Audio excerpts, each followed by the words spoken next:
fuerte. Y en segundo lugar, dice el apóstol Juan, porque han vencido al maligno. Gloria a Dios por los jóvenes cristianos que no solamente son fuertes, sino que también han vencido al maligno.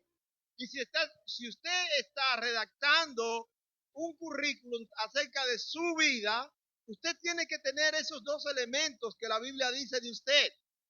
Acabamos de escuchar una canción que dramatizaron las hermanas aquí delante, que dice, yo soy quien dices que. Yo soy quien dices que soy.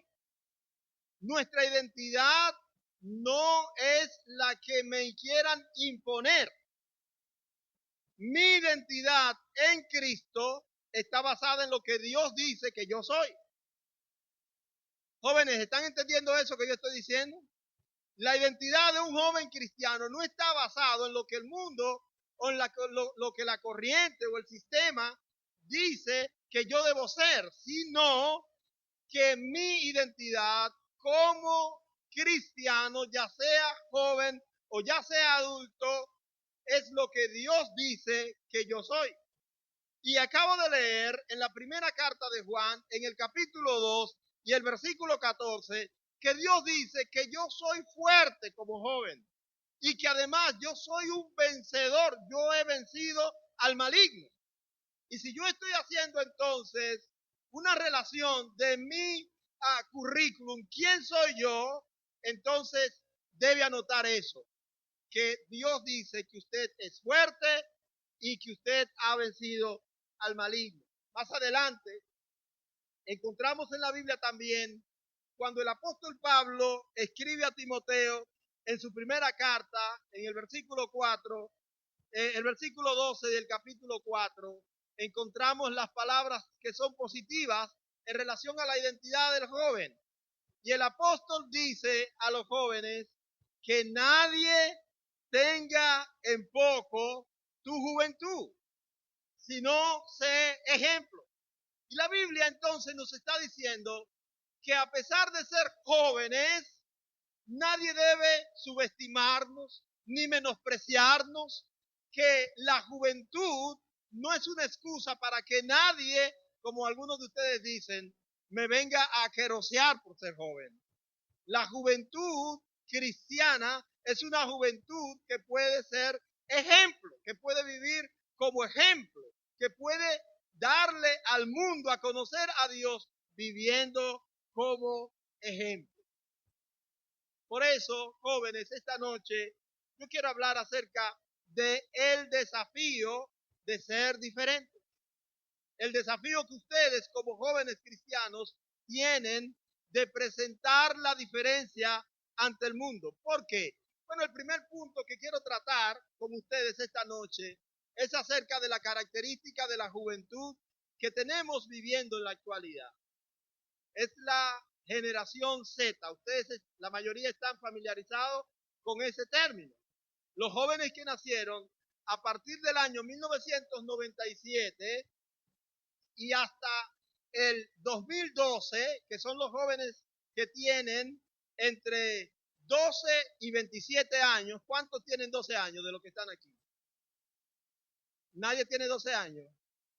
Yo casi tengo esa edad, pero tengo más. Bueno, ¿quiénes tienen de 14 a 17 años de los que están aquí? 14, 17, no le vamos a cobrar, nada más queremos identificarlo. ¿Quiénes tienen más de 20 años de los que están aquí? Y menos de 30, menos de 30. Ok, todos ustedes los que levantaron las manos son parte de esa generación que se llama generación Z. Algunos entre nosotros podrá ser parte de los millennials y generación Y, que son los que nacieron en la época o en la década de los 90. Pero la mayoría nació después del año 1997. Y yo quiero que ustedes observen que esta generación tiene algunas características que van definiendo su identidad. Por ejemplo, esa es una generación que es una generación nativa digital. ¿Qué significa eso? Que esa generación no sabe vivir sin teléfonos celulares, por ejemplo. No sabe vivir sin los videojuegos. Es una generación que no puede pensar en un mundo donde no existan las redes sociales. Esta generación es una generación que ve como normal los movimientos de exclusión social. Es una generación que está siendo bombardeada con que todos somos iguales, no importa tus preferencias. Eso es lo que se predica en esta generación. Es una generación que aboga por los derechos y entienden que todos tenemos los mismos derechos y todos debemos reclamar nuestros derechos. Es la generación que prefiere las redes sociales como el ¿cómo se llama esta? ¿Cómo se llama? TikTok y la Instagram y la otra que termina con chat, ¿cómo se llama? Snapchat. Entonces, fíjense que yo soy de una generación un tantito más antigua que lo de ustedes y me da trabajo pronunciar lo que ustedes tan fácilmente pronuncian. Es una generación que ha sido identificada como la generación irreverente. ¿Por qué es identificada como la generación irreverente? Porque las normas de conducta que el mundo conocía, esta generación ha venido a violarla todas. Es una generación que se encierra en sus cuartos a pesar de que la familia esté reunida y es feliz al estar encerrada. Es una generación que no juega en las calles, que no le gusta el deporte solo para verlo y para opinar de él en las redes sociales. Es una generación que prefiere mandar mini mensajes aunque estemos a 2 metros de distancia. Es preferente. Entonces, esta generación es irreverente. Su lenguaje es un lenguaje diferente. Su comportamiento es un comportamiento diferente, donde admite no respetar las normas de los más adultos. Es la generación que se llena de aretes todas las orejas. Es la generación que prefiere pintar su cuerpo con los tatuajes. Es una generación que prefiere los, ¿cómo se llaman? Los pixies. Pixies, yo conozco la Pepsi, no los pixies, ¿verdad? Pero esta generación conoce eso y le gusta llenar su cuerpo de agujeros y colocarse adornos en su cuerpo. Es una generación reverente. Y esa generación que ustedes pertenecen por edad, por calificación. Y de esa generación es la que Cristo los ha rescatado a ustedes. Y muchas veces, a pesar del rescate de Cristo, de saber que Cristo murió por ustedes, que ustedes son salvos, que son ciudadanos del reino de los cielos, hay una confusión en cuanto a su identidad. Yo quiero mostrarle con la Biblia que el inicio de sacar de su mente, de su corazón, esa confusión, comienza entendiendo que antes no, pero ahora sí. El texto que los hermanos han escogido como título, como texto lema de este congreso, es 1 Pedro capítulo 1, versículo 9. Pero antes de entrar en eso, que probablemente entraremos el sábado, Dios mediante, yo quiero que veamos dos cosas interesantes. La de hoy, basada en el versículo 10, que es posterior al versículo 9. Allí encontramos lo que éramos antes, lo que no éramos antes y lo que sí somos ahora. Es importante para todos nosotros, ya seamos jóvenes o seamos adultos, poder entender que en nosotros se ha operado, se ha generado un cambio, una transformación, y que ya no somos lo mismo que éramos antes de conocer y ser seguidores de Cristo. Ya no somos iguales. Nosotros tenemos que entrar en nuestra cabeza y guardar en nuestro corazón que nosotros somos diferentes porque Cristo nos ha cambiado. ¿Qué dice el versículo 10 de 1 Pedro capítulo 2? Vosotros que en otro tiempo no erais pueblo, y dice, pero que ahora sois pueblos de Dios, que en otro tiempo no habíais alcanzado misericordia, pero que ahora habéis alcanzado misericordia. Notemos en el texto, y si usted quiere subraye, que este verso de la Escritura habla de cambios, habla de lo que no éramos y que ahora somos. ¿Cuándo no éramos? ¿Por qué lo somos? Lo somos ahora. Es importante para entender este concepto de la identidad que tenemos en Cristo, que entendamos que no siempre hemos sido lo que somos. No siempre hemos tenido lo que tenemos ahora. Note que dice, antes no eran pueblo. En otro tiempo, ustedes no pertenecían al pueblo de Dios. En otros tiempos, ustedes eran parte del montón de los jóvenes que hace un momento nosotros identificamos como la generación Z, con todas las características que son parte de la identidad de esa generación. Pero ¿qué pasó en la vida de ustedes? ¿Qué ha pasado que ahora son diferentes? El apóstol escribe diciendo que antes ustedes no eran pueblo. Sin embargo, ahora sí son pueblo, ¿cierto?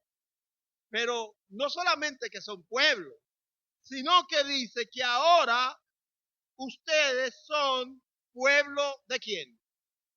De Dios. Ahora son pueblo de Dios.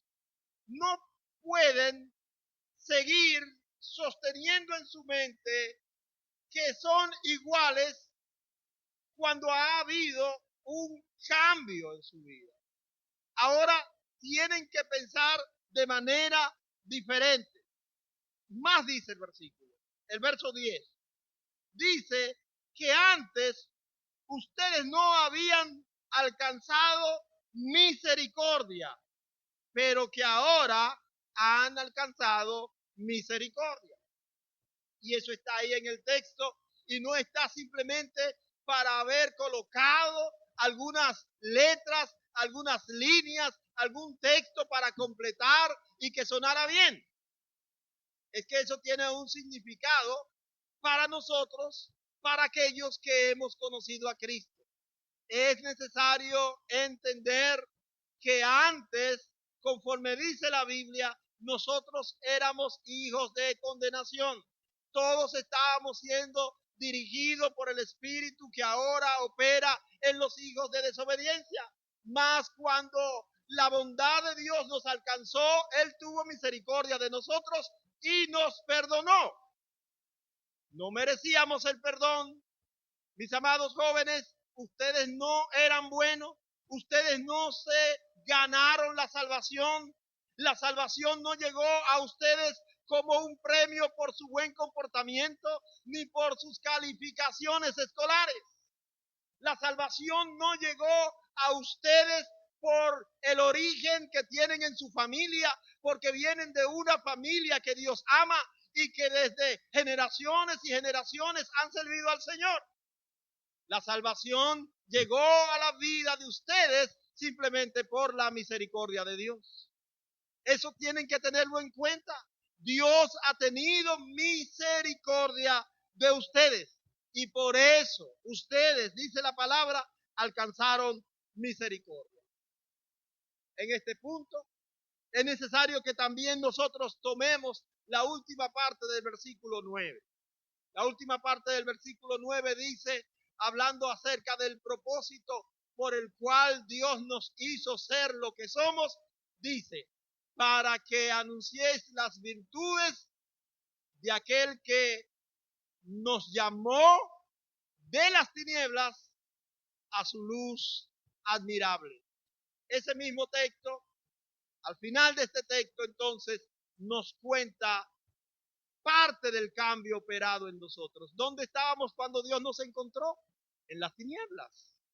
Y las tinieblas son sinónimo de pecado, de perdición, de condenación. Cada vez que vemos en la Escritura que el Señor está ligando a personas con las tinieblas, con la oscuridad, lo está ligando con el mal, con el pecado, con la condenación, con el castigo eterno. Y dice que así Dios nos llamó cuando estábamos en las tinieblas. Y la obra maravillosa de Dios en nosotros nos trasladó a su luz admirable. ¿Quién soy en Cristo? Es alguien que ahora vive en luz, aunque antes vivía en tinieblas. ¿Quién soy yo en Cristo? Es alguien que ha alcanzado misericordia, aunque antes estaba bajo la condenación. ¿Quién soy yo en Cristo? Yo soy parte del pueblo de Dios, aunque antes no era parte de ese pueblo. ¿Qué es lo que hace la diferencia? ¿Qué hace la diferencia? ¿Por qué tengo lo que no tenía? ¿Por qué ya no puedo ser calificado, identificado con aquellos que, aunque son parte de la misma generación en cuanto a edad o en cuanto a la sociedad que yo tengo, yo soy diferente a ellos? ¿Qué es lo que hace esa diferencia? Permítanme leer un texto que leímos al principio cuando empezamos este servicio con el hermano Elvis Bienvenido. El versículo 7 del capítulo 2 de Primera Pedro. También leamos el versículo 8. ¿Qué hace la diferencia? ¿Por qué soy diferente? Dice el versículo 7, Primera Pedro capítulo 2. Para vosotros, pues, los que creéis, Él es precioso. Pero para los que no creen, la piedra que los edificadores desecharon ha venido a ser la cabeza del ángulo y piedra de tropiezo y roca que hace caer, porque tropiezan en la palabra, siendo desobedientes a lo que fueron también destinados. ¿Cuál es la diferencia? La diferencia está clara en el verso 7. Hay algunos que creen y otros que sencillamente no creen. Y el verso 8 nos dice a nosotros que los que creen obedecen a la palabra de Dios, mientras que los que no creen no obedecen a la palabra de Dios, sino que por ella tropiezan. Y noten ustedes que el verso 7 dice que a los que creen, la palabra de Dios, el Evangelio de Cristo, le es precioso. Le es precioso.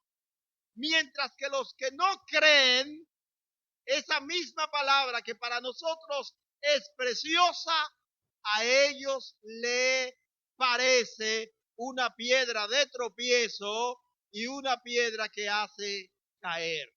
Esa es la diferencia, mis amados hermanos. ¿Por qué somos diferentes? Porque hemos creído. Porque hemos creído y hemos obedecido. Así que parte de mi identidad, es decir, en todos lados que voy, es que yo soy un creyente en Cristo. A diferencia de muchos que solo le conocen como un personaje histórico, yo, si soy cristiano, si soy de la fe en Cristo, yo soy un creyente en Cristo Jesús. Eso es parte de mi identidad. Y eso no lo puedo olvidar ni dejar. Yo tengo que publicar en el medio en que me desenvuelvo. Cuando estoy en la escuela, cuando estoy en el trabajo, cuando estoy en el vecindario, cuando estoy con mis amigos, cuando estoy con mis compañeros. Ellos deben saber que yo soy cristiano, mis amados hermanos. Eso no puede ser ocultado, no puede ser tenido debajo no puede ser guardado en el bolsillo o debajo de mis zapatos. Todo el mundo debe saber que yo soy de Cristo. Y si tengo miedo de decirlo, entonces puede ser que no lo sea. Cuando tengo temor de publicar que soy de Cristo, puede ser que mi temor se basa en que yo no soy y que simplemente me encanta ir a la iglesia, me encantan los sábados de jóvenes, me encanta el compañerismo, la comida que dan, el refresco que brindan, pero no lo soy. Pero si lo soy, debo hacerle saber a todos que yo creo en Cristo, que soy cristiano, que soy seguidor de Cristo y que me siento satisfecho de ser lo que soy. Esa es la diferencia. Ahora, ¿cuál es el gran desafío? Habiendo sabido la diferencia entre lo que soy yo ahora y lo que son los otros que yo era antes, ¿cuál es el gran desafío? 3 cosas implican en este desafío. Lo primero, saberlo. Lo segundo, serlo. Y lo tercero, hacerlo. Saber, ser y hacer. Son 3 verbos que pueden ser guardados y aprendidos de manera fácil, pero que son tan importantes en esto de mi identidad. Comencemos con el saber. Dice la Biblia en Primera de Pedro, capítulo 1 y versículo 18. La Biblia dice, sabiendo que fuisteis rescatados de vuestra vana manera de vivir. Y es interesante encontrar que el apóstol comienza evocando el verbo saber. Nosotros debemos saber lo que somos. Nosotros debemos saber lo que ha ocurrido con nosotros. Nosotros debemos saber lo que somos ahora y lo que pasará con nosotros en el futuro. No hay excusa para un joven cristiano en no saber. Y el saber tiene que ver con estar consciente de nuestra verdadera identidad en Cristo. Debemos saber quién soy en Cristo. Ya no debe seguir siendo una interrogante. No debe seguir siendo una pregunta sin respuesta en mi interior. Si yo he conocido al Señor, si soy de la fe, yo debo saber quién soy. Tienes que saber. Note cómo dice, sabiendo que fuisteis rescatados de vuestra vana manera de vivir. Esa vana manera de vivir que viven las juventudes de este tiempo, que son llamados irreverentes, que no pueden vivir sin un aparato electrónico en la mano, que su vida está sostenida con lo electrónico. Dice la Biblia que esa es una vana manera de vivir. El joven cristiano tiene que enfocar su vivir agregando otros elementos que son más estables, más fuertes, más sólidos. El joven cristiano no puede seguir las corrientes de este mundo. Recuerden que la palabra de Dios que les cité al principio dice, les escribo a ustedes jóvenes porque son fuertes y han vencido al maligno. El joven cristiano tiene que tomar esas palabras y ser fuerte en el Señor. Tiene que saber quién soy en Cristo. ¿Cuál es mi identidad? Yo no puedo seguir viviendo con interrogantes en mi mente sobre lo que Cristo hizo en mi vida. En segundo lugar, debo serlo. Y serlo es estar satisfecho con lo que yo soy en Cristo y disfrutarlo. Porque no simplemente saber que soy, es que yo soy y yo lo disfruto, yo lo vivo. Es que yo estoy satisfecho con lo que Cristo hizo en mi vida. ¿Saben, jóvenes? Otra vez lo voy a decir. Cuando nosotros sabemos lo que somos, y agrego ahora, y sé lo que Cristo hizo en mi vida, no me da temor en ningún círculo de publicar lo que yo soy, porque yo estoy satisfecho y estoy contento con lo que soy. Yo no puedo vivir una vida de ocultamiento de mi realidad espiritual. Yo no puedo vivir ocultando lo que soy en Cristo. Una vez que lo sé, yo quiero serlo. No solamente saberlo, sino serlo, demostrarlo en mi interior, que se refleje en mi exterior de que estoy satisfecho con lo que Cristo ha hecho en mi vida. Y finalmente, no solamente saberlo y serlo, hay que hacerlo. Y este hacer habla de un vivir cotidiano, donde yo voy construyendo una imagen que puede ser vista de lo que yo he recibido y soy por dentro. Nosotros somos cristianos, pero no basta con saber que somos cristianos o que soy cristiano. No basta con sentirme bien porque soy cristiano. Es que yo debo construir una imagen del Cristo que está en mí para que todos vean que Cristo vive en mí. Yo tengo que hacerlo. Los demás deben ver lo que hay en mí, lo que ha ocurrido en mí, de lo que yo estoy convencido, lo que yo vivo día tras día, lo que me hace estar satisfecho, lo que me hace estar contento sabiendo lo que soy. Yo debo hacerlo, construirlo para que los demás lo vean y puedan también, dice la palabra de Dios, glorificar a mi Padre que está en los cielos. Ese es el desafío que tiene la juventud cristiana de esta generación.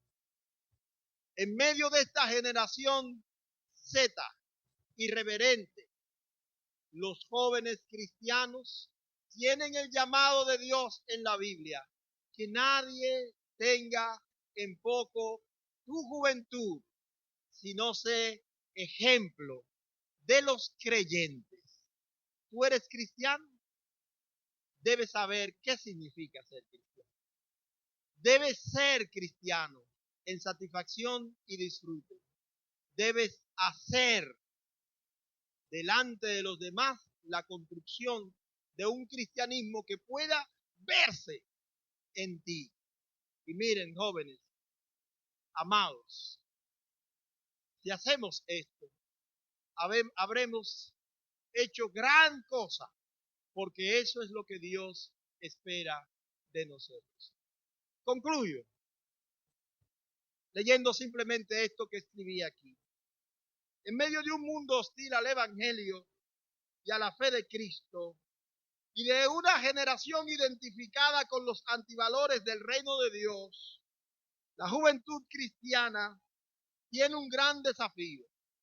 El desafío de saber, de ser y de vivir para la gloria de Dios. ¿Quién soy en Cristo? Pero yo espero que esta noche, por lo menos, hayamos comenzado a escribir esa parte tan importante de la respuesta a esta pregunta. Que el Señor nos ayude a ser fieles a su llamado, a su elección, a lo que somos en Cristo Jesús. Si pueden inclinar el rostro.